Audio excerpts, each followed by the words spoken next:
win. The third week of the 2014 season. It was an epic game, but inside the epic game was a mega matchup between Tyron Smith, the left tackle of the Cowboys, and Robert Quinn, the right defensive end of the Rams. They would square off a bunch in this game. And there's Tyron Smith, giving him a shove and widening him there. Tony Romo has all kinds of time to take this shot down the field. The Cowboys were a little bit off to start this game.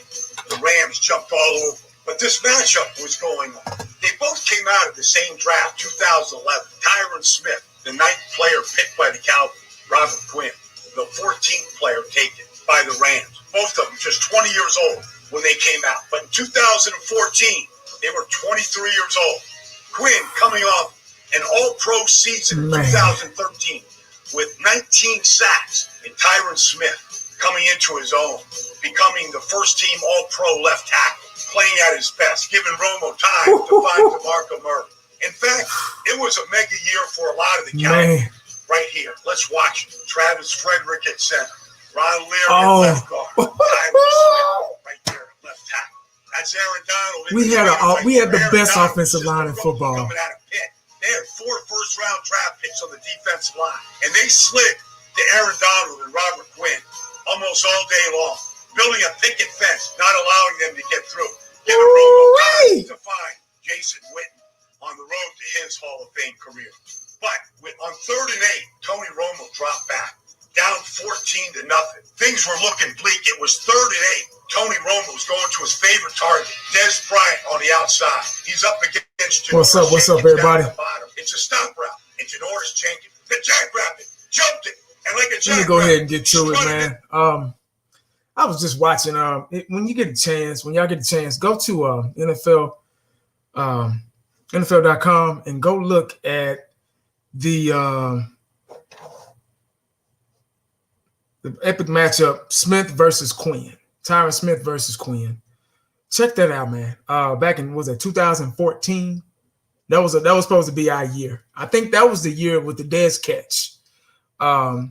I was just watching how healthy our offensive line was. You know, we had a young Tyron Smith. It was Tyron Smith versus Quinn. And, you know, Quinn played with us. I think he went to the Dolphins, I believe, something like that.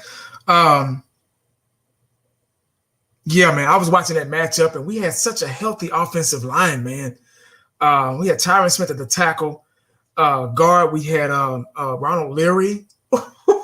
Center, we had a healthy Travis Frederick. The other right guard, we had Martin. And the tackle, we had Doug Free. And say what you want about Doug Free, man, but he was good. He jumped off sides a lot of time, false starts or whatever. But he was good, man. He was a part of the part 2 of the Great Wall of Dallas.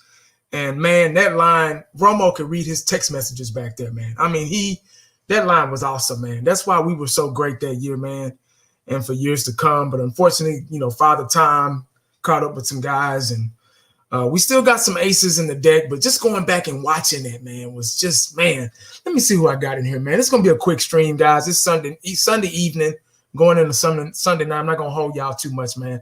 Hey, Eshan, what's up? Q Childs, my boy. Oh, Eshan and Q Childs, my 2 boys in the house. Adrian Garcia, what's up? What's up? D Lunatic, James Banks, what's up? What's up? Cowboys fan 1977. What's going on, man? Appreciate y'all joining me, man. Weston Hugler. I'm not worried at all, man. We drafted some ball hawks. I'm excited. Good. That's good to hear. And that's what this live stream is about, man. Just the secondary only. I've touched on the linebackers. I will make a video on the defensive line probably sometime this week.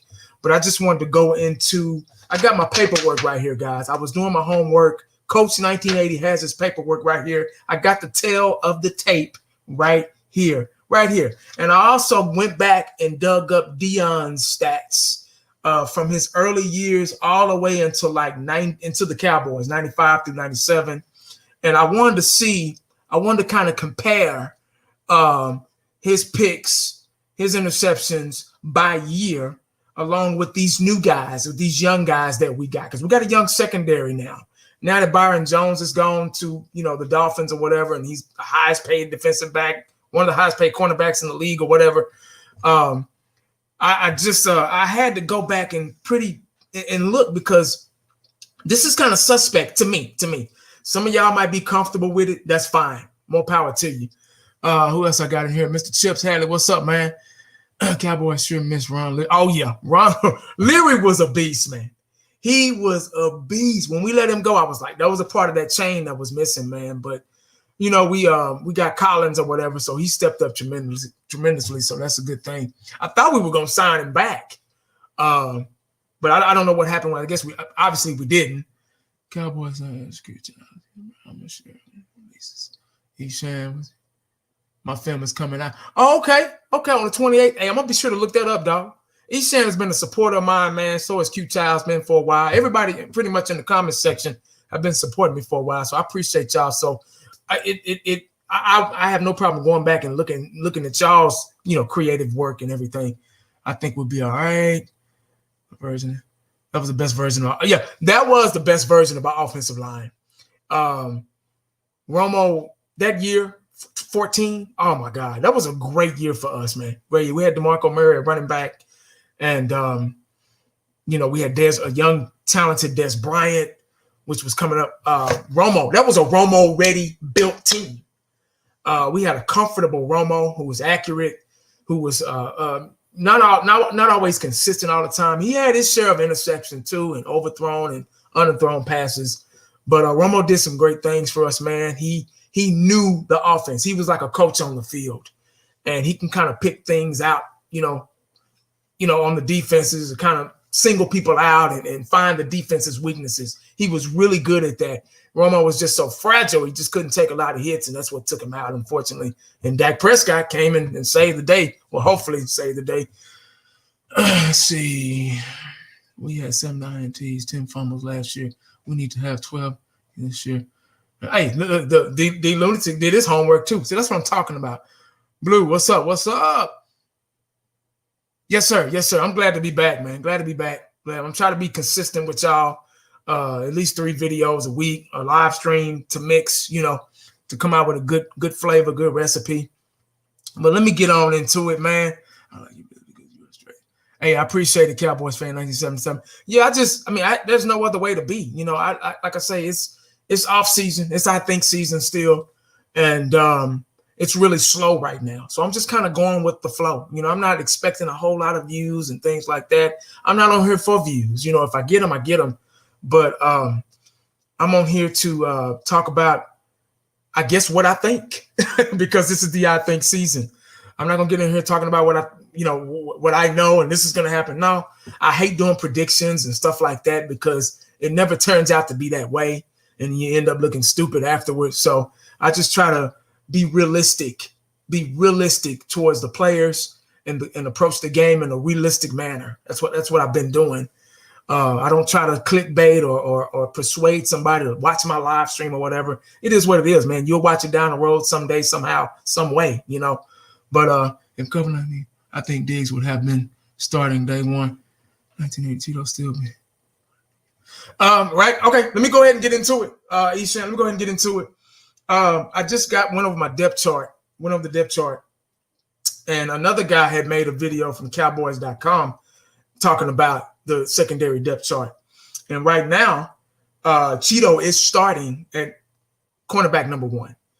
I know how I feel about Cheeto. I don't feel too good about him. He is inconsistent. He's a physical guy, very physical. The flags can prove that. He's very physical. He's got 175 tackles in his career with us, going into his 4th year as a Cowboy, and just 3 INTs. And they weren't picks. They were lucky INTs. He's known for the flag. He's known for the pass interference. And like I said, he's very physical, and he can tackle. That's one thing he can do. And that's why they are gravitating him over and trying to get him a good look at safety. They're trying to be versatile here, back to safety. Because when we signed him back in, what was that, 16, 17, 16? They tried him out as safety. And they decided to go, I don't know why the hell they decided to go. I think they should have kept him at safety. But they tried him out as safety because he played some safety in college too, at Colorado. And he was okay. But I think they're doing a good thing. Mike McCarthy touched on this the other day. They were trying to transition him, trying to get him some looks at safety and see how that's going to look and work out. Let me go over my starters real quick. I kind of don't care about the backups, but you kind of have to because these are guys who are fighting for position and with no training camp. I'm going to keep saying that. No training camp. Tito needs to learn to look back. Of course, I'll get into that. What's Tito? 5'10", 5'11". Nickel DB. They got Anthony Brown starting at the nickel DB at 5'11". Y'all know, we know Anthony Brown. We know he's better in the slot at the nickel defensive back. He's been better. He's not really good on the outside. He's okay, but he's not physical enough. The coverage, the physical coverage skills just aren't there for Anthony Brown. In my view, y'all might see something different, but in my view, he's just not physical enough. Has a total of 172 tackles in his tenure here, 4 INTs. That's in going into his 5th year, 4 INTs going into his 5th year. He doesn't always start. There've been seasons where he started because of injury, and he's did okay, but he's just not that shutdown corner that we're looking for. I know everybody can't be a shutdown corner. I wish, but everybody can't be a shutdown corner. Mr. Mayhem, what's up, man? What's going on? Emmett from Boston. Hey, what's up? Jordan Lewis and Diggs should start. I'm going to get there. Let me get there. Yeah, y'all going ahead of me now. Y'all got to slow down. 1980 ain't that fast no more. Let me get there. Anthony Brown is good in the slot. So that nickel, there's going to be a fight for that nickel DB out of him and Jordan. They got Jordan Lewis behind Anthony Brown, which that should be flipped. I think Jordan Lewis should start in the slot. Hell, I think Jordan Lewis should start on the outside. I think he's physical enough to start on the outside at 5'10", 5'11", 117 tackles going into his 4th year. 4 sacks with Jordan Lewis and 4 INTs. Should be more, but he hadn't started a lot. So coming off the bench and coming in the nickels, in the dime packages. So it's a reason behind that. Cowboys not knowing how to use players. You can blame a lot of this. You can blame a lot of this when I'm going to go over on coaching, Dr. Robotnik, trying to force things to work, trying to force players to work, not knowing how to use these players' strengths and or their weaknesses and turn them into strengths. So Xavier Woods is starting at strong safety, going into his 4th year, 175 tackles, 5 INTs. Xavier Woods, at times he's okay, but there's those times where he takes the bad angles. You're like, oh, come on, Woods, come on, X-Man. He's a physical guy. The tackles prove it. He has 5 interceptions. A lot of them are tipped, but interception is an interception. But I kind of like X-Man. And then you got Darian Thomas behind him, another guy out of Boise State, 127 tackles, 2 years with the Giants. So he's going into his 4th year with us. 2 years with the Giants, 2 years with the Cowboys. 1 INT, understandable because he's coming off the bench a lot. When he's in, he kind of sometimes makes things happen, but it depends on what packages and formations we're going under. How Clinton Dix is starting at free safety. They got him number 1. And this is just right now. Like I said, they haven't put the pads on yet. They won't until later on in the week. I think Friday is when they put the pads on. Clinton Dix, 6-year experience, going into his 6th year, 6 feet. They got a lot of guys around 6. You notice they got a lot of guys around 6 feet. They got kind of not tall, but average size. Average size DB should be around 6 feet, 6'1". No shorter than 5'11". 16 INTs, 522 tackles, which is pretty good. Clinton Dix, I think he's played with the Redskins and the Bears, and he's done some good things for those guys. And not really consistent, but good enough to start. So it depends on what they're going to do. That's going to be another position battle. Donovan Wilson right behind him, another practice team guy. Really not practice team, just a backup, really. Not too much. I didn't even write his stats down because it wasn't worth it. He doesn't have to. He doesn't play a lot. So it's going to be a lot of position battles, man, this season. Cornerback, the other side cornerback, obviously Trayvon Diggs. They got him starting. I don't know why. because they haven't seen a down in football, and they got Reggie Robinson behind him. We know Trayvon Diggs out of Alabama, 6 feet, almost 6'1", second-round pick for the Dallas Cowboys, right behind CeeDee Lamb. Did good things. He was a great cornerback for Alabama, and I like him. X is unpredictable, Mr. Cool. Hey, what's up? What's up, Roger? What's up? Defense is not good. I don't want to say we're not good. We don't know yet. We got a lot of young guys, especially in the secondary. Linebacking core, I think, is okay, and defensive line should be okay. I'll go over all that in a minute. Defensive line, let me go back to the depth chart. Starting, they got I'm not trying to go into defensive line. Obviously, they got DeMarcus Lawrence, Gerald McCoy, and left DT, Poe at nose tackle, and Tyrone Crawford starting at the right end. Wow. Okay. Well, like I say, that's a lot of depth there too, man. Tristan Hill, Joe Jackson, Dorrance Armstrong. Well, a lot of these players are going to be cut probably, are going to be practice team guys. Heard a lot of good things about Tristan Hill last year in training camp, along with a lot of bad things. So we'll see how that goes. I'll get into that another day. I like what Mike McCarthy said there. Match. There you go. That's where I was going, Brando. I'm glad you brought that up. And I was talking about that a little earlier before you said that. They're gonna match these guys with as far as talent and see how it goes. And that's what you're supposed to do. It's going to be a rough battle for these guys. A lot of people, it's going to be a lot of fighting for position. But let me go back to Trayvon Diggs. Really good. I watched his highlights, man. And him and Reggie Robinson are kind of alike. They're kind of identical, man. Both 6 feet, both a shade over 200 pounds. Both, I think, run a 4.4. I know Reggie Robinson runs a 4.49. That's what he averaged. I think Trayvon Diggs runs around a 4.3, 4.4 as well. And that's pretty good speed at corner. I liked Reggie Robinson and Trayvon Diggs. That's going to be a tough one.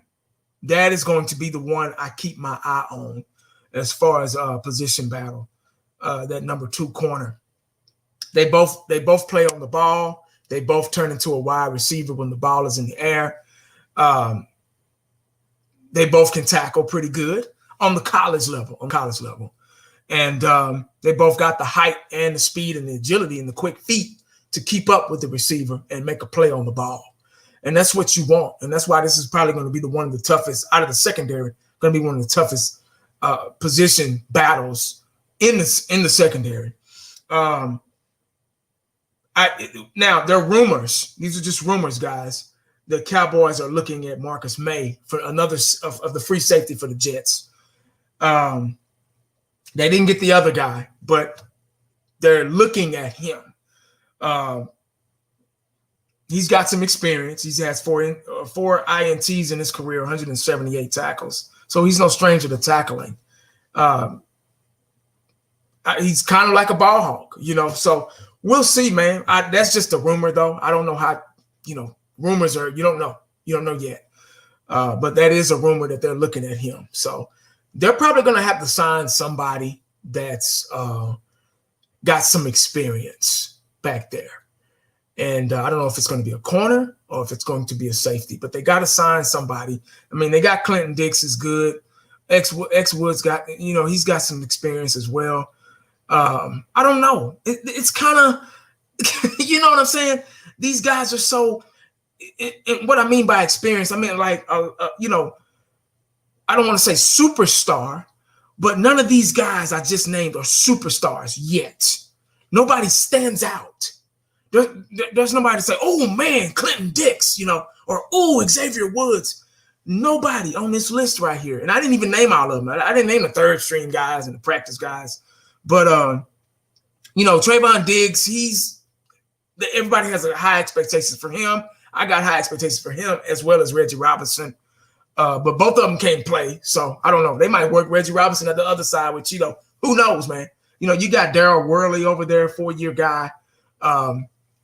He might get cut. He might not cut the mustard. But, they can do different things with these guys, switch them around. That's why it's good to know how to play every position in the secondary So you just never know. You might shine in another position. Appreciate it, man. Appreciate it. Yes, sir. Thanks, man. Thanks, Q. Thanks, Keyshan. That throw 50 touchdowns, 5,000 yards. Hey, I hope so too, man. Stealth, what's up? What's up? Appreciate it, man. Show enough in the house. What's up? What makes you good? What makes it good? I can't even read today. What makes a good to great secondary? INTs, tackles, no yards given. What is the expectation? Great question. Let me highlight that. Great question. That's a whole nother topic, right? That's a whole nother video. That's a great question, man. What makes a great secondary guy? INTs, tackles, no yards given. To me, y'all might not agree with this, but to me, what makes a great secondary guy? Corner. Let me go with the corner before I get to safety. Corner is a shutdown guy that doesn't see any action. Yeah. That does not see any action. It has a clean jersey. You know why? Because they are scared to throw his side. It shuts down one side of the field. Who was that? That was Dion, right? There were games where he didn't see any action. Now, it's good to have the numbers. It's good. It's good to have the picks, all that stuff. And it looks good on paper. You got all the tackles. You got the picks. It's good. I'm not saying that's not a good thing. Because when they do throw your way, you make them pay. You bait them in. You get what I'm saying? But the reason why they're throwing your way is because they're open. The receiver's open, or they think the receiver's open. And that was the illusion that Dion created. He created the illusion of he had the speed and the agility to allow receivers to get open for just a split second, to make that quarterback look over there just a split second, because for a while, they're not even looking his way.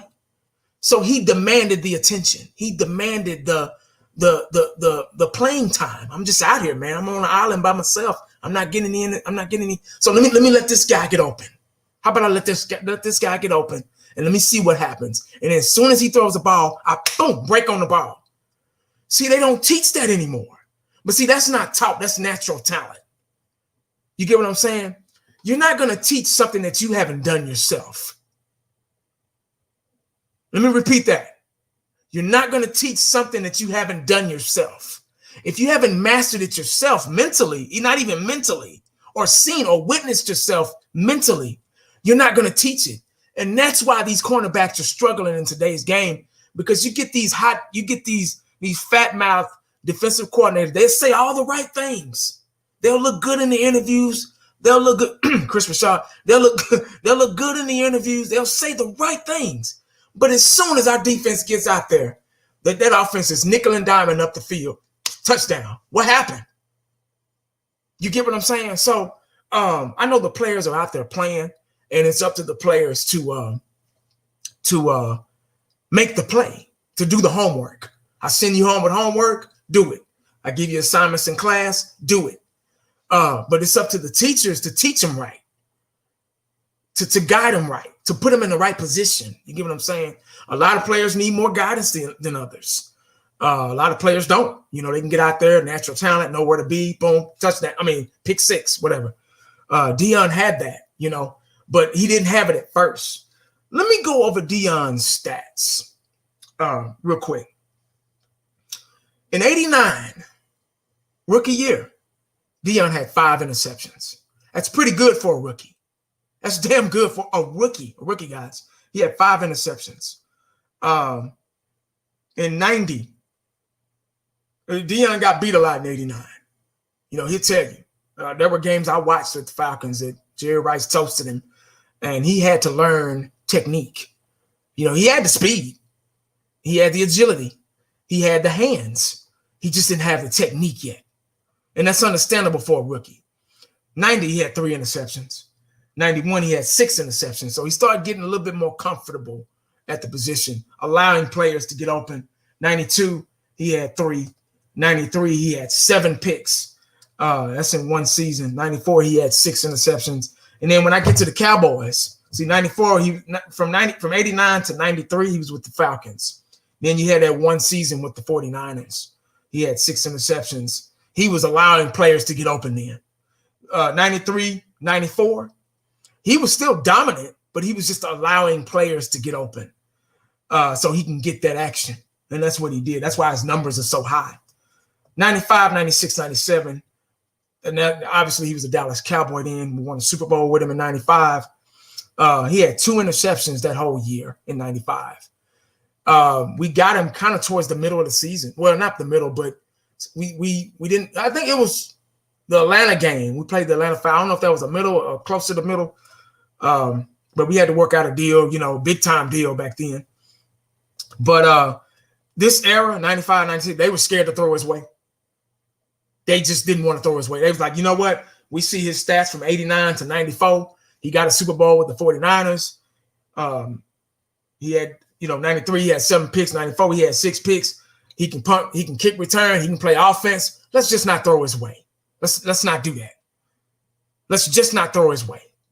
So I just read all those stats right there. He had 53 INTs in his career. He retired from, I think, 2001 to 2002 and came back in 2002, 3 or something like that. But in the first, 11, 12, 13, 14. He had 17 in his first, 4 years? And Cheeto is going on his 4th year with us. He has 3. Anthony Brown, 4. No, that's Trayvon Diggs, Brown. They haven't played yet, so I'm not going to count them. But you get what I'm saying, though. You get the difference.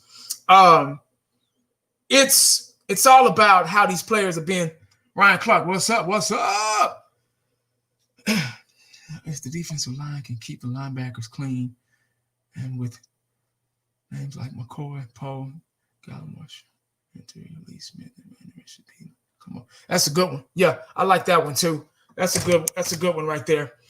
This team relies on a front seven, and the defensive line and the linebackers are important for our defense, for our style of defense, because of not just how inexperienced our secondary is, but that's just what we've done.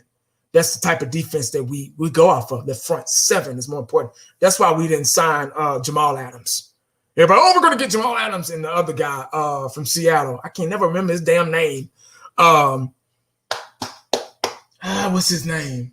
Earl Thomas. Everybody thought we was getting Earl Thomas.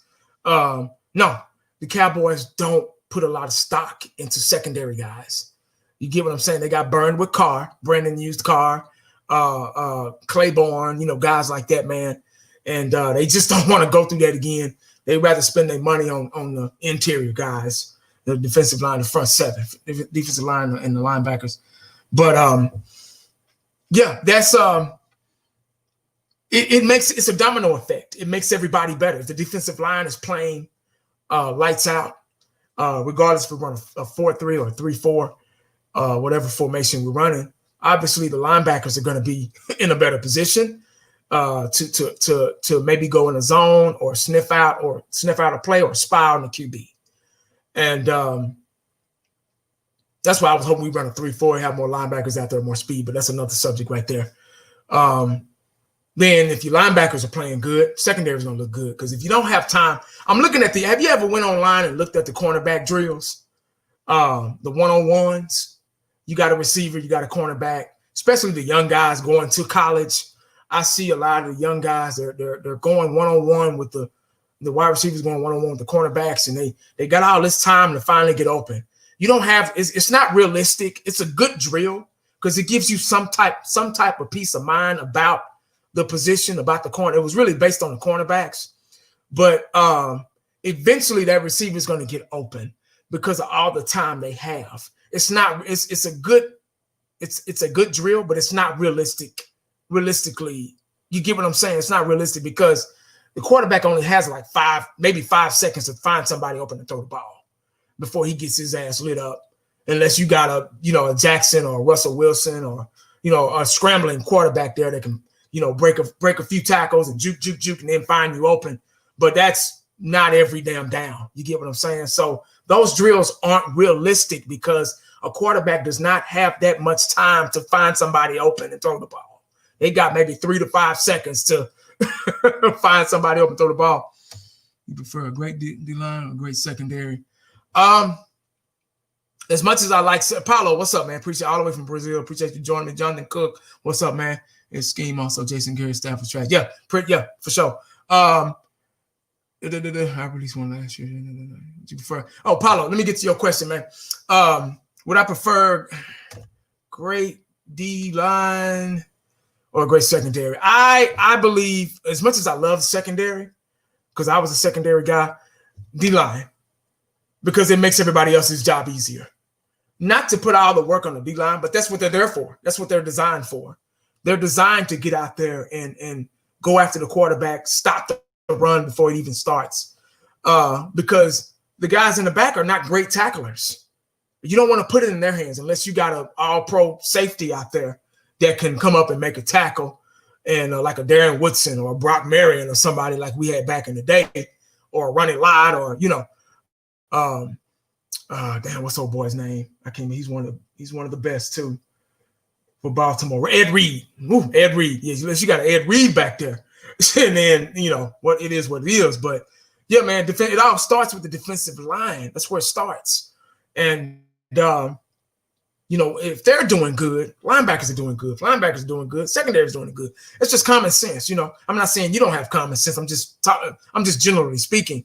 That's what I would prefer. Now, I love a good secondary because if a quarterback happens to get away, to get past the defensive lineman, which he shouldn't, the secondary is blanket all over the receivers. So, it is what it is. Playing the right zone coverages with your safeties. And if it was up to me, I'd have my cornerbacks man-to-man every game. Especially if I got a shutdown corner like Dion, I'd have him follow the best receiver. He just follow him. That's what Dion followed Jerry Rice. He followed, Michael Irvin. He followed the best receivers, at times. Not all the time, but at times he did. And that's that. But I would prefer a good defensive line, though. Who are the most upside? Reggie Robinson. Good question. Hey, South of Heaven 88. It has been a while, man. God bless you, bro. Believe it or not, I do every now and then I go over and take a look at your streams, man. Believe it or not. And hey, man, great work, man. Hey, make sure if y'all haven't, man, subscribe to South of Heaven 88 if you haven't, man. He's the king of live stream, late night live. If you up late and ain't got nothing else to do, if you work nights or something like that, and you able to get online and go check out South of Heaven 88, man. He'll keep it going during the football season. Is fire on his side, man. You gotta have a strong, going to him, man. You gotta have a strong heart, man, because they don't play over there, man. But hey, appreciate you joining me, dog. Let's see. What was the other question? Who was the most upside? Trayvon Diggs, Reggie Robinson.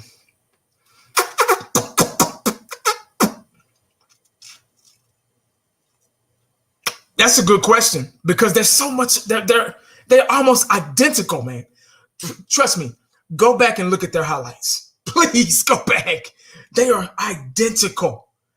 They're identical. Man, it was 2 plays. It was a play on, I watched both of them. And that ball went in the air, and they were like a receiver. They were like this, holding their head. Pick. They both go after the ball. That's why it's going to be a fight between those two, man, in training camp, man. I'm telling you. They are going to really have to. It's good to have 2 good corners like that, though. Young corners at that.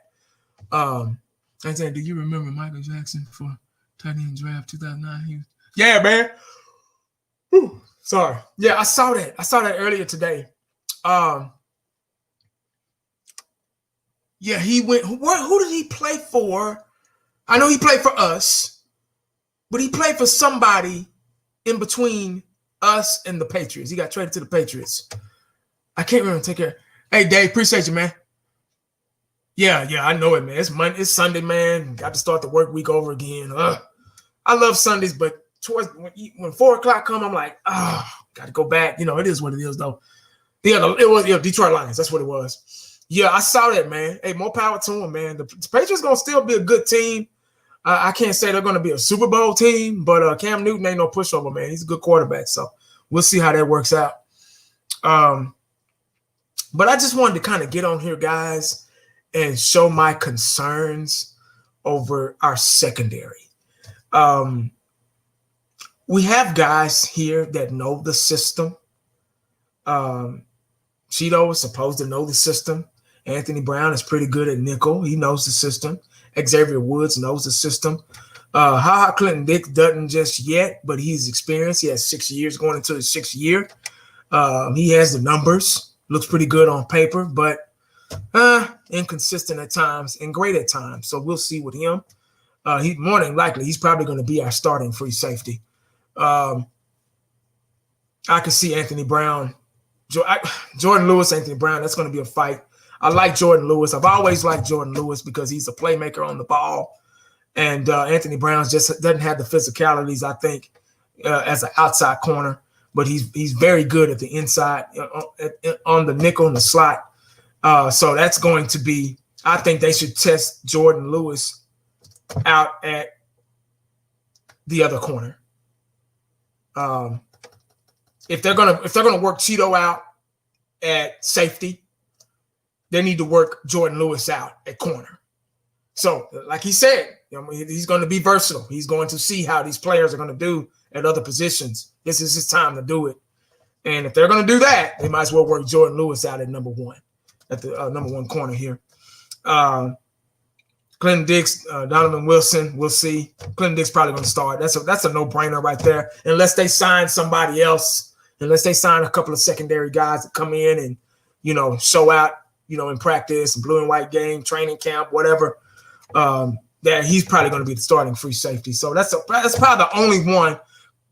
Clinton Dix is probably the only one that's probably going to stand when the season starts. And maybe Xavier Woods at strong safety. The safeties are probably okay. I would think, if you ask me, the safeties are okay. It's the cornerback and the nickel. You got 2 rookies down here, and you had another guy. What was his name? You got CJ Goodwin, Chris Westry. These are guys, practice guys, third string guys. Dante Burton, Savion Smith. They probably won't make it. God bless them, but they probably won't. They probably won't make it, man. But I just did the most important guys, man. I just kind of did my homework on those guys. But, I just wanted to see what y'all thought about the situation. Just kind of wanted to talk about it real quick. Who do you have now? Never plays Chris Richard.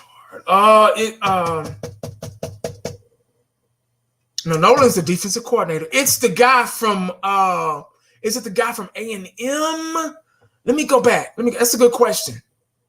Because guess what? I don't know it. Cowboys. Y'all bear with me real quick. Defense. Secondary. No, secondary.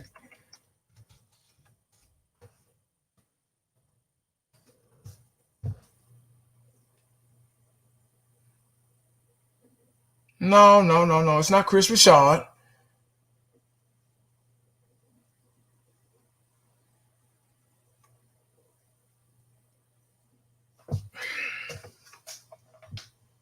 New secondary coach, Maurice Linguist.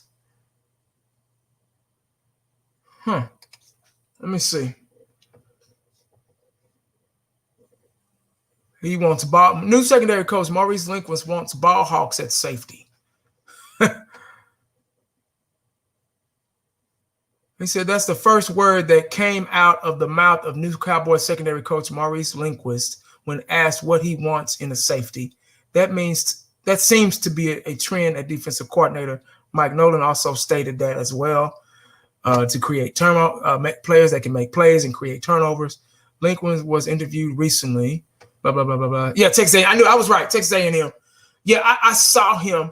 Oh, Al Harris will spend most of his time working with the outside corners. And we got Al Harris, too. I remember Al Harris from Green Bay. He was a pretty good cornerback. Philly Fanatic, what's up? What's up? So we got Linquist. I remember them when they interviewed him and they signed him. That was one of the first things he did say, that he wanted ball hawks and playmakers and things like that. But like I said before, just like Chris Richard, the only thing about Chris Richard is he taught them not to look back. He taught those guys to play on the man. And that's why you had a lot of pass interference calls, because you can't play on the man without getting pass interference called on you, because you never look back for the ball and you get the wave in your hands and stuff like that. And guess what's going to happen? They're going to think all that contact is intentional because you didn't look back. If I walk towards you and I'm looking back and I bump into you, oh, I didn't see you because I'm looking back. Like, oh, shit, my bad, dog. But if I walk towards you and I just run into you, you're going to be like, damn, man, didn't you see me? Yeah, I saw you. Well, why you didn't? I don't know. You see what I'm saying? So, and then a fight break out and then, flags thrown everywhere, So it's just common sense. If you're a coach, you're not out there playing. They are. You got to put those players in the best position to stop the offense, to get off the field. Why would you intentionally tell your players to play the man and not look back when the ball is in the air? They just get the waving. Have you seen that? Go back and look at Cheeto. Cheeto he looked like a fool. The ball be in the air, the receiver looking back. Cheeto just get the waving his hands in the air like a fool. And you be like, what are you doing? Look back. You're there. And then bloop, pass interference. And then he get to doing this. Like, what do you mean pass interference? And arguing with the ref. And the ref was like, man, that's pass interference. And Chris Richard yelling and screaming and stuff like that at Cheeto. And I'm like, say, man, you told me to do that. You got me in trouble. You get what I'm saying? So I'm glad he gone, man. Oh, but Chris Richard had the Legion of Boom. Yeah, you're right. He did have a Legion of Boom. That's why he was so good there. That's why he was so successful there, because he had the Legion of Boom. They did everything for him. He didn't have to do too much work. Shit. Blows my mind. And Cheeto's a good athlete. He's there. He just don't look back. His cover skills are garbage. He has the speed to keep up. He has the athleticism and the footwork to keep up. He just don't know how to play the position. And that's why he needs to move back to safety, where he can see everything that's going on and be able to play on the ball there. He has no choice but to play on the ball in the secondary. He just got to take the right angles. Shit. I mean, y'all remember when we were on defense and it's 3rd and 12. It'd be 3rd and 12. And they're going to pass. And that coach on the other team was like, man, just throw the Cheeto side. Either we going to catch it, or he's not going to look back, and it's going to be pass interference, and we're going to win. They already knew. They already knew. They already knew the other coaches on the other team knew he wasn't going to look back. They knew it. So they were like, shit, wouldn't you? You'd be like, shit, just throw it over there to Cheeto, man. But coach, he going to just throw it. Just trust me, man. Throw it over there. It's going to be 2 things. You're going to catch it because he don't know how to look back. And then, or it's going to be pass interference because he don't know how to look back. And it's going to be automatic first down. I would too. I'll pick on that all day long. All day long. And that's why we got nickel and dimed up the field. Everybody tired, hands on their hips, hunched over. They tired. They on defense, man. They tired. You got to get them off, man. These new coaches, Linquist, Nolan, Al Harris, hopefully they'll teach these guys to get off the field. Get off, man. I don't need you out here all day. 3 and out, boom, boom, boom. Punt return team, let's go. Don't give them other teams a chance to get in a rhythm. And we were just allowing teams to get in a rhythm because we were playing that safe, soft cover 3 coverage. It was safe. It was that Buccaneer Tampa 2. It was so safe. And you do that when you're winning. You play safe coverages, cover 4, all that shit. You play all that, man. You just everybody get back, prevent defense. It was just like cover 3 is like a prevent defense. Maybe you got a couple of guys here and there that are up. But we had a 4-2-5 anyway, 4 down linemen, 2 linebackers, and 5 secondary guys.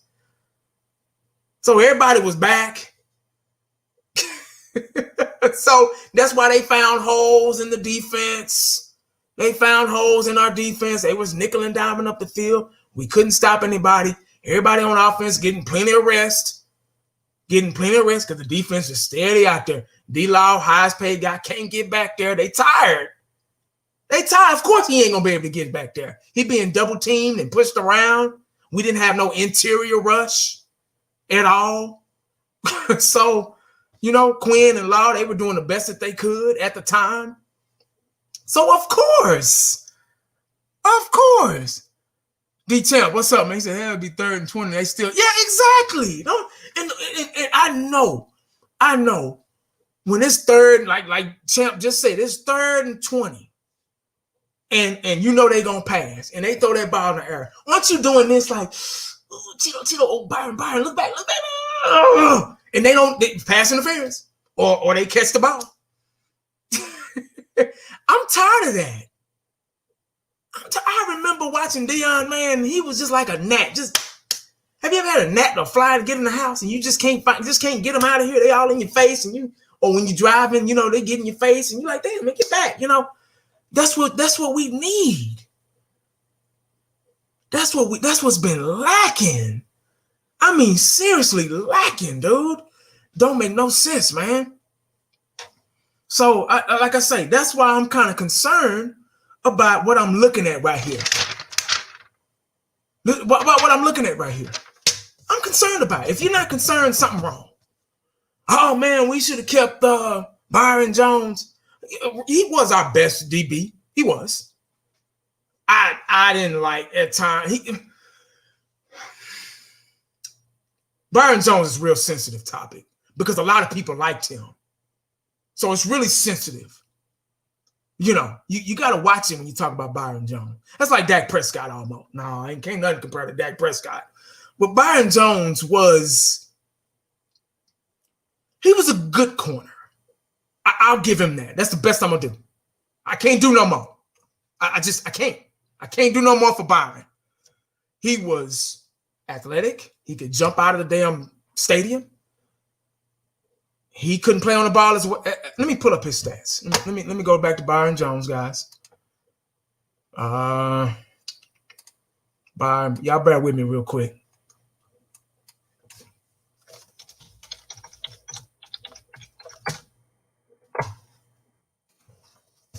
Let me pull up Byron Jones real quick. We had Byron Jones 2015 to 2019.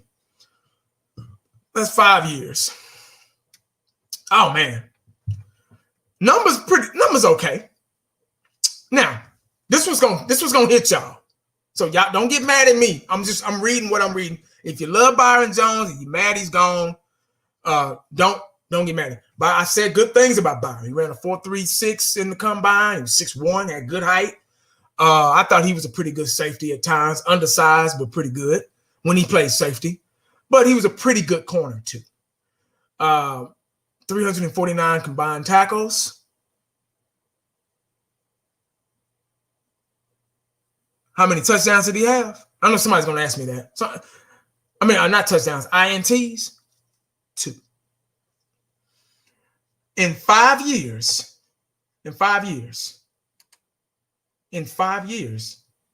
Byron Jones had 2 INTs.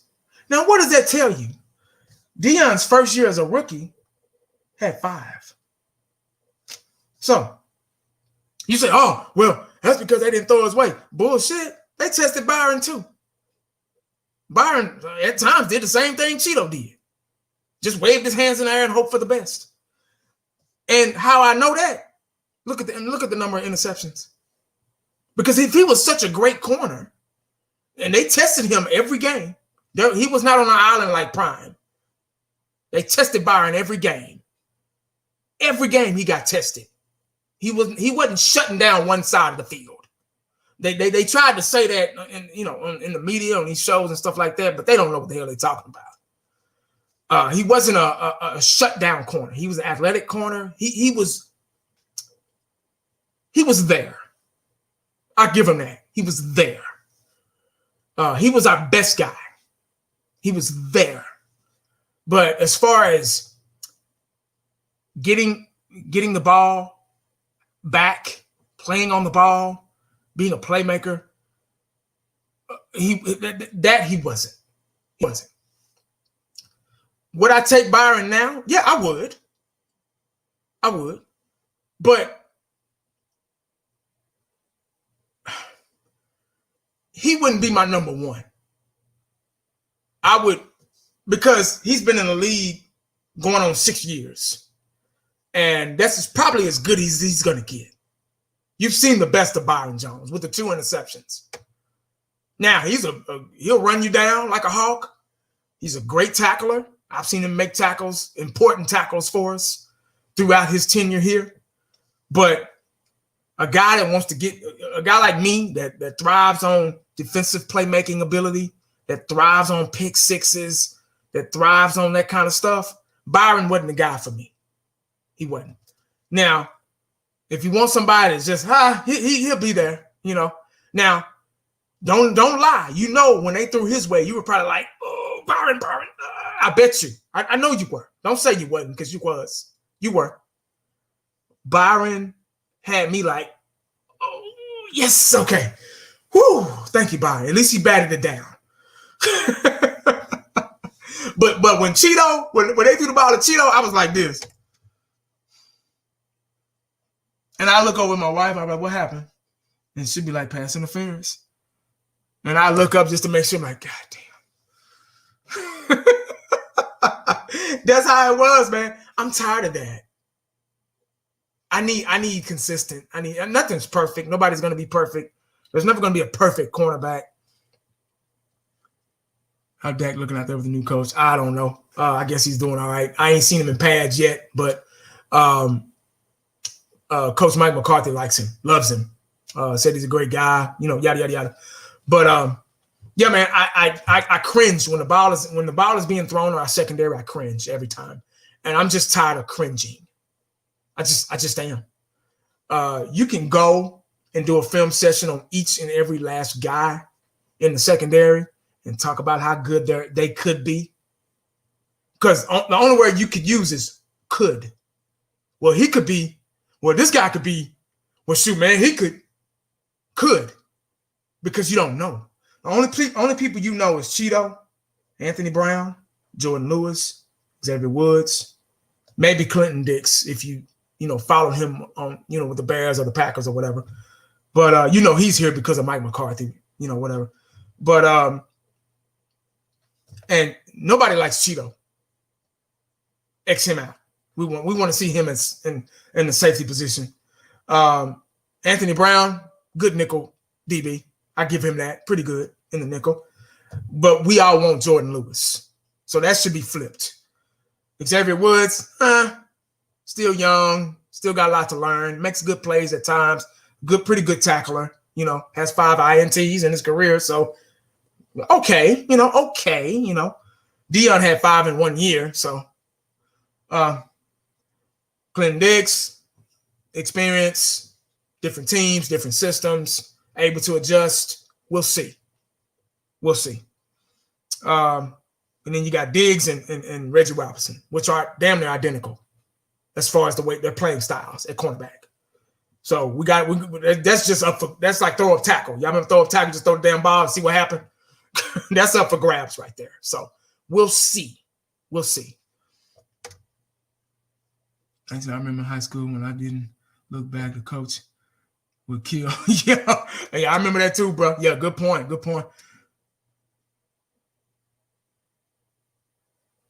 If we had Aaron Rodgers, that was our year, man. 2014, 2016 was our, damn, I saw that light, but that's the light from the, it kind of scared me a little. I was like, what the hell? Paranormal type shit going on? Nah. But Yeah, 2016 was that was a good year for us. We just didn't have a defense. We didn't have a pass rush. If we had a pass rush, that would have been probably a Super Bowl season for us. And then Dak was young, rookie year. Zeke was young, rookie year. But Zeke was doing really good. Dak was doing really good. We just didn't have that defense to get us over the hump, to stop anybody. If we would have stopped Aaron Rodgers from that sideline pass, then the field goal was kicked, a 90-yard field goal, and then the heavens blew it right through the damn uprights, we probably wouldn't went to the Super Bowl that year. But it is what it is. 14, the same thing. Green Bay Packers again. Dez Bryant catch took it away from us. We should have won that game. It is what it is. It happens, so. But that's all I got, man. I just wanted to talk about this kind of stuff, man. I just want to talk about a secondary and what I'm looking at here. What I like, what I dislike, and this isn't what I'm looking for, but I could be wrong. That's the beauty of it. I could be wrong about this. These guys could start Jordan Lewis at the right corner. Diggs could start at the left corner. Then Anthony Brown could be our nickel guy. Cheeto could be at safety position, maybe strong. How high it's free. It could look like that. I don't know. You know what I'm saying? So Lewis needs to start. Yeah, everybody likes Lewis.